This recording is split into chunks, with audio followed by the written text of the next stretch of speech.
Fala, senhores, nesse vídeo vamos falar de alvenaria e de pilar.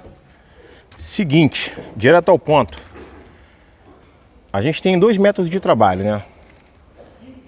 Fazer a alvenaria primeiro e depois encher o pilar, que é o caso dessa parede aqui, desse muro, ou fazer primeiramente o pilar, que é o caso daquele muro lá atrás, para depois fazer a alvenaria, né? Ou, por exemplo, como nesse caso aqui também, primeiro foi feito o pilar para depois a alvenaria. Enfim, são duas maneiras, dois métodos bem usuais na construção civil, tá? E cada um profissional adota para sua obra o que achar melhor. Nós, em particular, trabalhamos 99,9%, ou seja, quase 100%, fazendo primeiramente o pilar. Dificilmente a gente faz a alvenaria primeiro, tá? Para depois encher o pilar. Isso aí aqui é uma opção profissional. Cada profissional vai adotar o que é melhor, né, para a sua mão de obra. Tem pessoas que só fazem o contrário do que a gente faz aqui.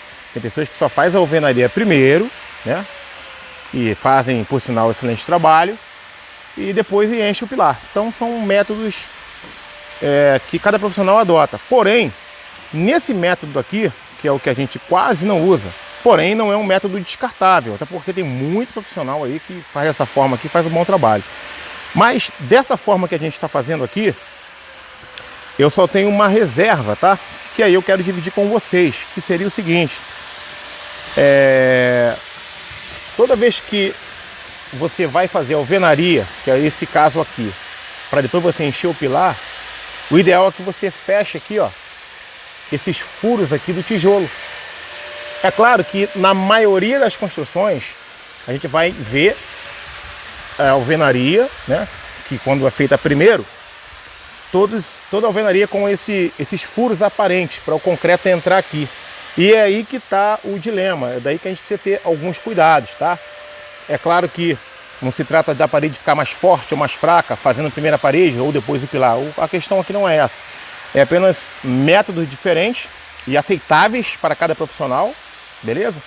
Mas falando dessa parte aqui, que não é uma parte descartada, a gente também trabalha dessa forma, ainda que raramente, mas a gente tem que atentar para esse detalhe aqui de fechar os furos do tijolo, que inclusive a gente vai, antes de encher aqui os nossos pilares, vamos dar continuidade nesse trabalho aqui, ó, para calafetar esses furos. O porquê disso? Duas situações podem ocorrer. Se você não fechar os furos dos tijolos, tá? Como por exemplo ali, ó, tá aberto também, lá os furos e até lá no final, mas a gente ainda vai fazer esse trabalho de fechamento. Quando você não faz esse fechamento, o que acontece? O concreto, obviamente, ele vai ancorar aqui dentro dos furos. E eu sei que a maioria dos profissionais vão pensar assim: beleza, show de bola, é isso aí. Até porque a parede vai ficar muito mais ancorada. A parede vai ficar realmente muito mais ancorada se você deixar os furos aqui abertos. Mas é aqui que está o perigo, tá? Porque simplesmente, se você fechar isso aqui, o seu concreto ele vai ancorar aqui, ó, o suficiente para essa parede aqui não ficar solta, tá? Só fechando aqui já é o suficiente. Porque fechando isso aqui como se fosse uma tábua, tá? Isso aqui se transformaria, um exemplo, como se fosse uma tábua.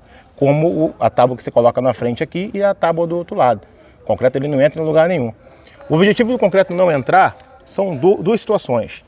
Os esforços, por exemplo, para uma casa, por exemplo, né? Aqui ainda é um muro, que bem dizer não tem carga nenhuma em cima. Mas para uma casa, por exemplo, né? Os pilares recebem as cargas, o peso que vem das cintas, das vigas aéreas, que recebe o peso da laje e o que fica sobre essa laje. Então essas cargas que ficam sobre o vigamento, joga para cá, ó, para o pilar, tá? Para o pilar. Então o pilar, ele tende a sofrer a uma deformação. Então se você tiver o concreto do pilar dentro da alvenaria, a deformação, que seja uma micro deformação, pode trazer fissuras para a alvenaria e pode rebater até para o reboco, beleza? Então o ideal é que você feche isso daqui para que só o pilar receba os esforços. Porque se você permitir o concreto entrar aqui, ou seja, você estendeu o seu pilar para dentro da alvenaria. Então o concreto ele está aqui, né? O concreto não é flexível, então os esforços que o pilar vai receber, ele vai também estar recebendo no concreto que entrou dentro do pilar e ocorrer aquelas possíveis fissuras. E uma outra situação seria o seguinte: a broca que pode ocorrer aqui, ó, por o concreto estar aqui dentro, pode ocorrer brocas que quando você fizer a desforma, pode ser que você perceba aqui, né, lateralmente, tanto de um lado quanto do outro lado, ou pode ser que essa broca ela esteja aqui dentro. Pode ser que por esses furos aqui haja brocas e você não consegue enxergar porque você tem esses furos aqui que permitiu o concreto de entrar. Pode ser que forme vazios aqui, ainda que na face aparentemente esteja legal. Então é interessante quem trabalha com alvenaria dessa forma se preocupar de fazer isso aqui, ó, fazer esse fechamentozinho aqui. Aparentemente vai dar mais um trabalho, mas vai te trazer muita segurança para a sua construção e evitar dos esforços que o pilar recebe seja transmitido para a alvenaria e essa questão aí da broca, tá beleza? Mas as duas maneiras são funcionais, tanto quem trabalha com o pilar primeiro para depois fazer a alvenaria e quem gosta de trabalhar com a alvenaria primeiro para depois fazer o pilar, tá? Você vê que apesar da gente estar fazendo aqui a alvenaria primeiro, mas olha só a qualidade do trabalho. Você percebe aí uma sintonia, né? A alvenaria tá bonita e etc e tal. Então é super funcional você fazer a alvenaria também primeiro. Mas a dica que eu dou são essas aí que eu acabei de falar para vocês aqui nesse vídeo.